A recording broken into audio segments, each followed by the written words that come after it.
Let's see, it's about 40 degrees outside, I'm wearing a comfy sweater, and Starbucks is serving pumpkin spice lattes again. What time of the year is it? It's fall!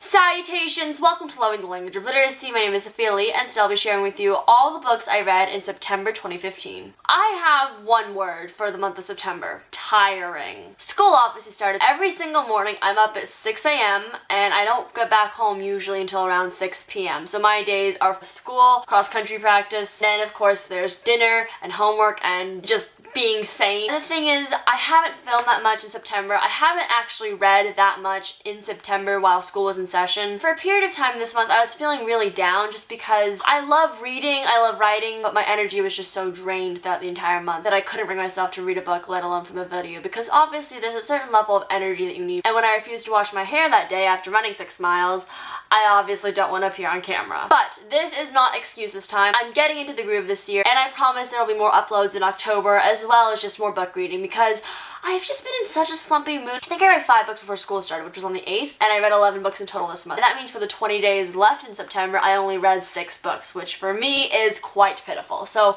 let's just get into this wrap up. The first book I read this month was by Jennifer Matthew, who wrote The Truth About Alice, which made my top 14 books of 2014 last year, and I was absolutely blown away. However, Devoted was a different type of novel. There was a definitely different style that she was writing in, as well as a completely different protagonist. And while it was a solid story, there were just some little things that bothered me. This book follows devout Christian Rachel Walker, who in a way is just smothered by her religion, by her family, the expectations that society and her church has placed on her, and it comes to a point where the church and her homeschooling just isn't enough, and she longs to see the whole scope of the entire world. And this story is basically the tipping point of what drives her over the edge into some place that she has never gone before, both mentally and physically. And I commend Jennifer Matthew for writing it, because we don't have a lot of religious books in YA fiction, and not a lot that shine a positive light on it either. And even though from the synopsis perspective, it seems like Rachel's going against the church, she still holds very true to her faith as well as her devotion to God. The next book I read is the last book I have to read in this series before I'm caught up before the last installment comes out this November, and that is Cress by Marissa Meyer, which I gave 3 out of 5 stars. To be honest, I'm not loving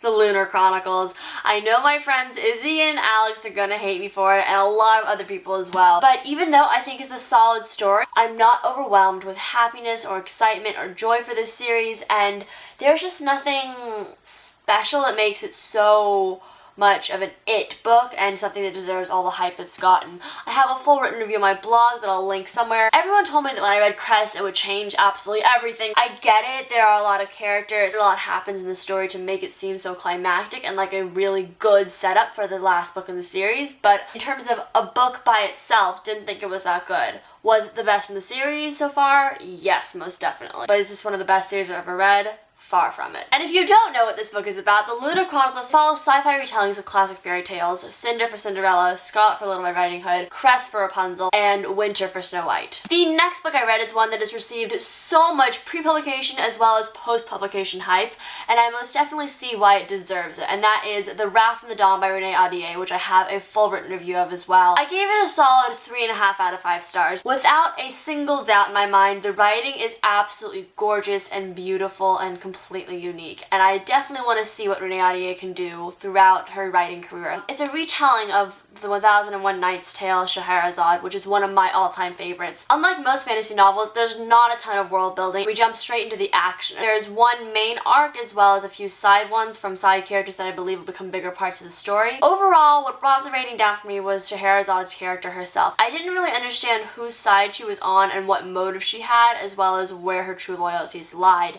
just because she said one thing one moment and acted one way the other and narrated it internally the other way, so it really was unclear to me as a reader. If it's coming down to a question of whether or not I'll read the sequel, it's definitely not on my most anticipated releases of 2016, but if I can get my hands on a copy, I'll definitely want to give it a try and see where the series goes. Next book I read was actually an audiobook I listened to, as well as being non-fiction, and I sincerely enjoyed it for what it was, but I did have some problems with it. That was American Sniper by Chris Kyle, which I gave 3 out of 5 stars. I saw the movie earlier this year when it was released, and I enjoyed it again for what it was. I personally don't have any military expertise and don't have any personal connection with it either, so I can't really speak for the characters and everything that's gone on in general. What I can say is that in terms of a reader's point of view, it seemed like there were a ton of repeating events because Chris Kyle would go over the various attacks and battles and wars he was in, going down to little details about the Iraqis and the rifles he was using during that time. But because I don't have any knowledge and didn't have any prior to that,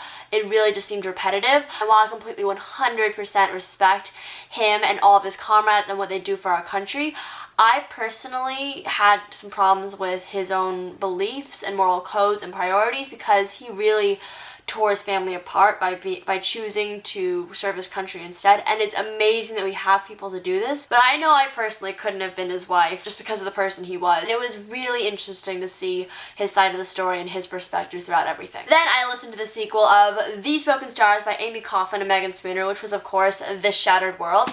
I gave it a 3 out of 5 stars. I had so many problems with this book, but at the same time, I'm extremely intrigued in the overarching plot the entire trilogy is taking on, because there's this mystery slash conspiracy that's been woven and put together throughout the 2 books, and I'm extremely interested to read on and see what happens in This Fractured Light. I believe that's what this last book is called in the trilogy. I had some serious pacing issues with what was going on, and it seemed a very circular progression, as well as just the fact that I saw so many parallels between The Shattered World and the Legend trilogy by Marie Lu. My Legend fangirl friends have all read the book, and a lot of the reason they loved it was because of the parallels between the 2. It got to a point for me in the story where I was just like, come on, I am reading the same exact story. This changed throughout the course of my reading experience, but on an exterior premise level, it really was so similar that it was really annoying as well as just repetitive. Then I read one of the best books of this entire year, Challenger Deep by Neil Shusterman, which I gave, of course, a 5 out of 5 stars. Neil Shusterman's son is schizophrenic, so he's had to deal first-handedly with this disease,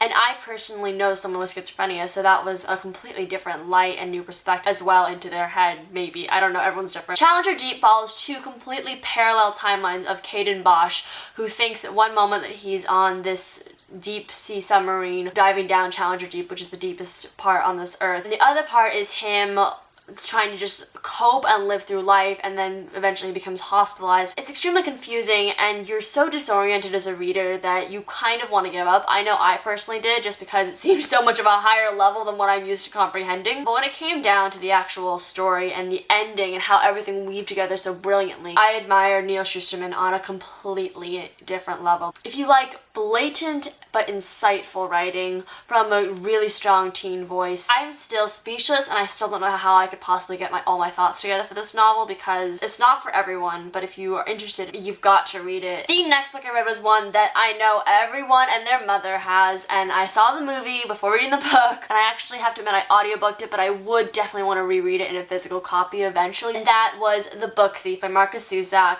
Of course, I gave it a 5 out of 5 stars, that's not even a question. What took me so long to read it was just the fact that it was historical fiction. I thought the movie was slower paced because I didn't quite understand it at the point when I watched it. Everyone knows this, but this book is narrated by Death. It follows this girl named Liesel Menninger. She's in the midst of Germany in World War II under Adolf Hitler's reign. If you saw my September 2015 wrap-up, you will know that I posted like 5 different of my favorite quotes from it, just because Death is such an insightful narrator. And the way that Zusak portrayed him on a completely different, humane level, even though it's Death, I really admired most of all the admiration and respect he had of being on an equal level with Liesel because of what she's gone through, what she's endured, and how she's lived life. It's just brilliant seeing her character develop and discover the love of reading, and I connected with that so immensely. Then I read a nice fluffy contemporary, which was Never All Is Sometimes by Adele Said, which I have a full video review on.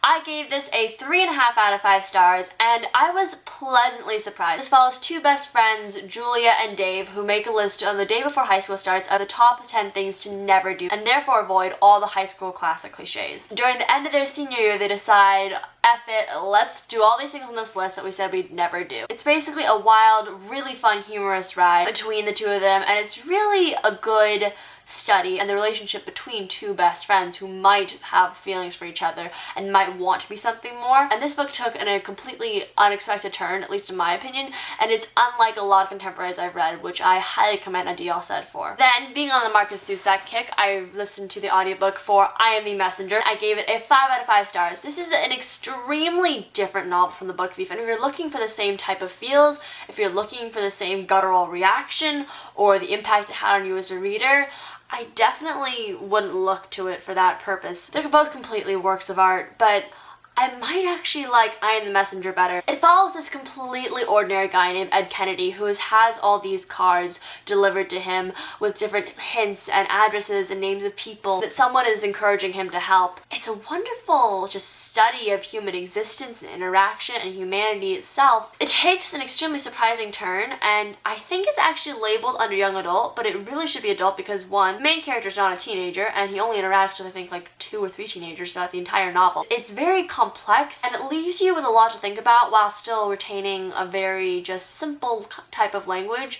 But if you think it's a simple type of book, you are most definitely wrong. Then I read / listened to the next installment in the Mortal Instruments, which was City of Fallen Angels by Cassandra Clare. I know I said I'd read the entire Mortal Instruments and finish them this month, but to no avail. Life got in the way, wasn't in the mood, and those are just really fat books, so I didn't get to it. But I'm pretty sure I will before the month, or at least the year gets out. If you don't know what this book is about by now, I don't know where you've been, like on BookTube, as well as just life in general. Shadow hunters, fighting demons, lots of snarky characters, vampires, werewolves, lots and lots of paranormal things in this really good urban fantasy series. Highly recommend it. This book, however, was more of a filler book, which everyone says so, and I just accepted that. And regardless, it was an enjoyable installment in the series. The last book I read this month made my September most anticipated releases, and it's a book about conjoined twins written in verse.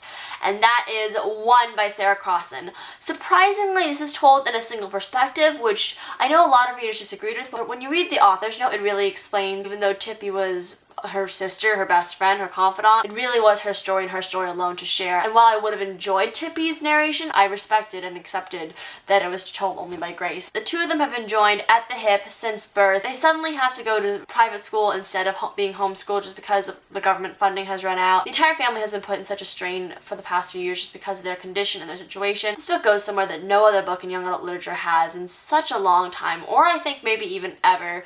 And I had some problems with the story. It definitely wasn't mind-blowing, but I gave it a solid 3.5 out of 5 stars. Tell me in the comments below what you read in the month of September, what was your least favorite book, what was your favorite book, and what are you looking forward to in October. Thank you so much for watching, keep calm, read on, and I'll see you real soon. Goodbye! If you enjoyed this video, give it a big thumbs up and leave me a comment below, and if you'd like to see more, hit the subscribe button. My social media is all on my face at SLSBooks, and my previous videos are below me.